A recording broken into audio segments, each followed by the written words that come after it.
جب وہ کسی سوال کا جواب دے رہا ہے تو اس کی ہوائیں اڑی ہوئی ہیں. اس کا ایک ہی نیریٹو ہے کہ میں نے ان کرپٹ لوگوں کو نہیں چھوڑنا جب تک میں زندہ ہوں. یہ مرد آہن، مرد مجاہد عمران خان دنیا کا واحد لیڈر ہے جسے اپنی جان کی پرواہ نہیں ہے. فکر ہے، پرواہ ہے تو اپنے ملک اور اپنے لوگوں کی ہے. میں نے ان کرپٹ لوگوں کو کبھی نہیں چھوڑنا جب تک میں زندہ ہوں. آپ یاد کریں جب پاکستان جو ہے جاپان کو قرضہ دیتا تھا، جب سے یہ ٹولہ ہمارے ملک میں اقتدار میں آیا تب سے لے کر آج تک ہمارا ملک دلدل میں دھنستا جا رہا ہے. نواز شریف اور زرداریوں کے جو کیس ہیں وہ کورٹ نے معاف کیے ہیں. کورٹ نے ان کو سرٹیفائیڈ چور اور ڈاکو قرار دیا ہوا ہے.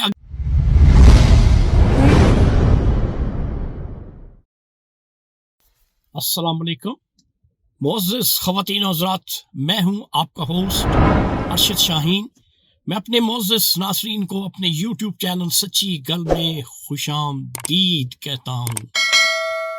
معزز پاکستانیوں، جو سچا اور کھرا شخص ہوتا ہے وہ ہمیشہ دبنگ، بے خوف اور بے خطر بولتا ہے. کیوں کہ اس نے کوئی کرپشن نہیں کی ہوتی، کوئی غلط کام نہیں کیا ہوتا. اس کے برعکس جو کرپٹ شخص ہوتا ہے اس کی باڈی لینگویج بھی اس کا ساتھ نہیں دیتی، اور وہ شخص جو ہے وہ ہمیشہ خطرات میں گھرا ہوتا ہے اور ہمیشہ خوف میں گھرا ہوتا ہے. یہ کہیں گے آپ کہ میں نے یہ بات کیوں کی ہے؟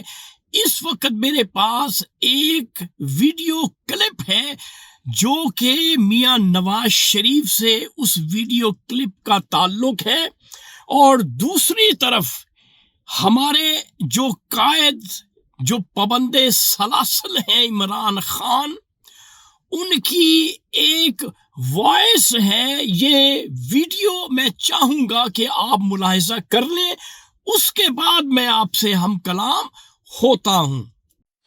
آپ کیسے دیکھتے ہیں اس ڈیولپمنٹ میں؟ اسٹف سچویشن ہے، ڈیڈ لاک. خان صاحب کی باتوں کی مجھے سمجھ نہیں آتی. انہوں نے کیا کچھ نہیں کیا. یہ جو نواز شریف کر رہا ہے، میں نواز شریف اگر تم سن رہے ہو، وہ تو بڑے بزدل، سن رہے ہو تو میری بات سن لو. میں جب تک زندہ ہوں، میں جب تک تمہارا احتساب نہیں ہوگا میں تمہارا پیچھا نہیں چھوڑوں گا. جیلوں میں ڈالو، جیل میں جب جاؤں گا جیل سے نکل کے پھر تمہارے پیچھے آؤں گا. جی معزز خواتین و حضرات، یہ ویڈیو آپ دیکھ چکے ہیں.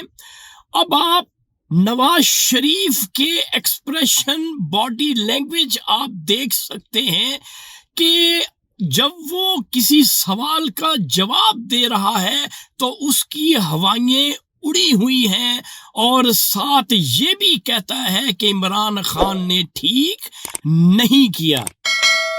اس کے بعد آپ نے ہمارے قائد عمران خان کی وائس بھی سن لی کہ وہ پابند سلاسل ہے، جیل میں ہے، لیکن اس کا انداز گفتگو دیکھ لیں. اس کو کوئی فکر نہیں ہے کہ میں پابند سلاسل ہو جاؤں گا، جیل میں چلا جاؤں گا. اس کا ایک ہی نیریٹو ہے کہ میں نے ان کرپٹ لوگوں کو نہیں چھوڑنا جب تک میں زندہ ہوں.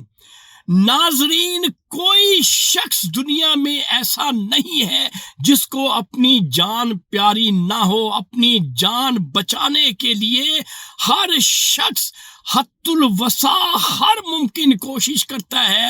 یہ مرد آہن، مرد مجاہد عمران خان دنیا کا واحد لیڈر ہے جسے اپنی جان کی پرواہ نہیں ہے. فکر ہے، پرواہ ہے تو اپنے ملک اور اپنے لوگوں کی ہے.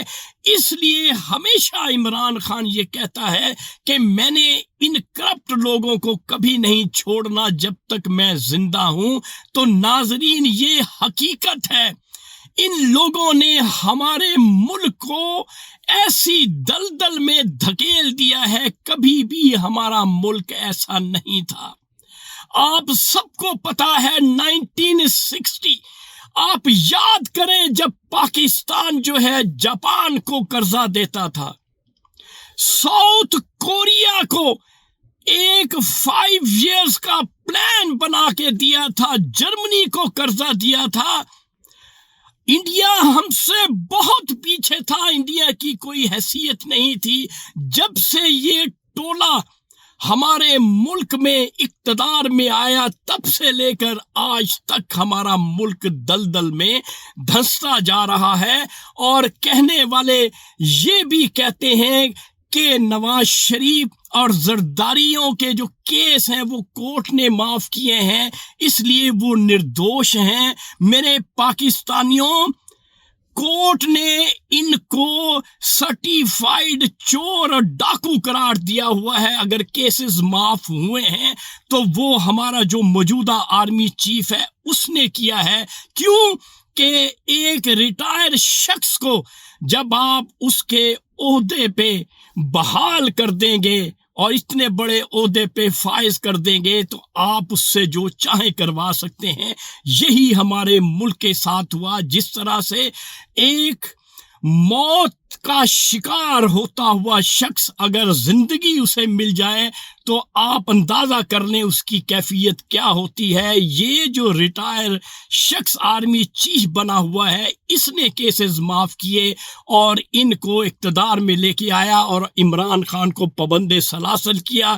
یہی ڈر, یہی خوف ہے جو ان کو لاحق ہے کہ اگر عمران خان باہر آ گیا تو ہماری سب کی موت ہے. تو ناظرین, اس لیے میں کہتا ہوں عمران خان ہی وہ واحد شخص ہے جو ہمارے ملک کی نیا کو حقیقتاً پار لگا سکتا ہے. تو ناظرین, یہ تھا آج کا سچ جو میں نے آپ کے ساتھ شیئر کر دیا. انشاءاللہ اگلی ویڈیو میں اگلے سچ کے ساتھ آپ کا میزبان ارشد شاہین دوبارہ آپ کی خدمت میں حاضر ہوگا. اس وقت آپ مجھے میرے یوٹیوب چینل سچی گھر سے اجازت دیں. Thank you very much. اللہ حافظ.